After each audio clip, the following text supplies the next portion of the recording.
Watching to my Facebook and my YouTube about the stability of our flood control, Bisaya noise destroy.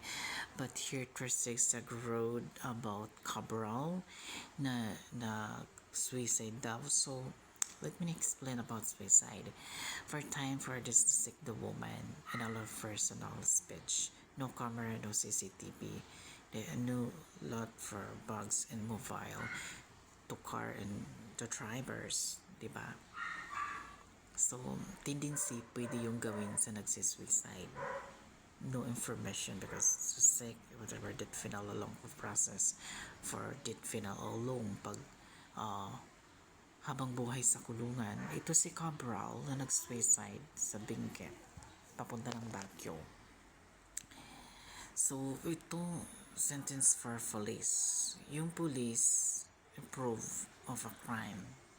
Pwede silang tumulak at yung driver yung kasabot ng pulis at pwede rin yung sabi itulak o ilaglag o dalhin doon sa zigzag road of Benguet as a criminal's death to river underwater, sa mga na yan, lake.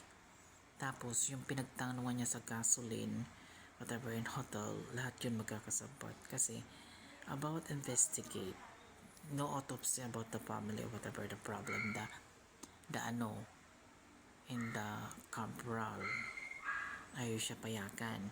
So yung simula sa hotel, yung sabi ng driver magkakasabot na yung mga tao sa hotel, tapos yung gasoline, tapos yung dalawang pulis, tapos yung driver, tapos yung pinagtanungan nilang tao na malapit doon sa zigzag road.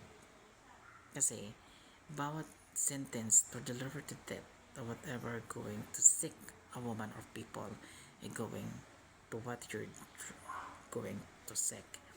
Siyempre, sasabihin niya saan gustong pumunta para matanggal yung mga sickness mo sa mind or whatever nature for anything lows, noise, punta sa mga bundukin, mga matatarik na lugar para mag-isa. So I think his business is choice because it's just spec.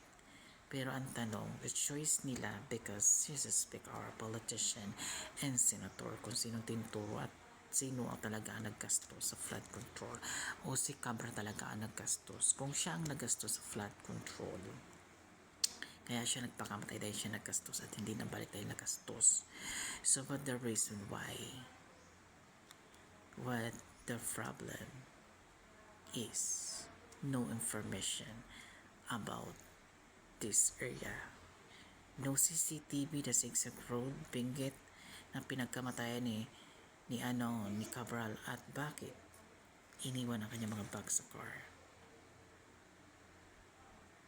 Ay syempre hindi na susunod yung tao kasi hindi naman pwede siya sumigaw doon sa lugar kasi nga madilim, walang tao, anything for a sick a woman.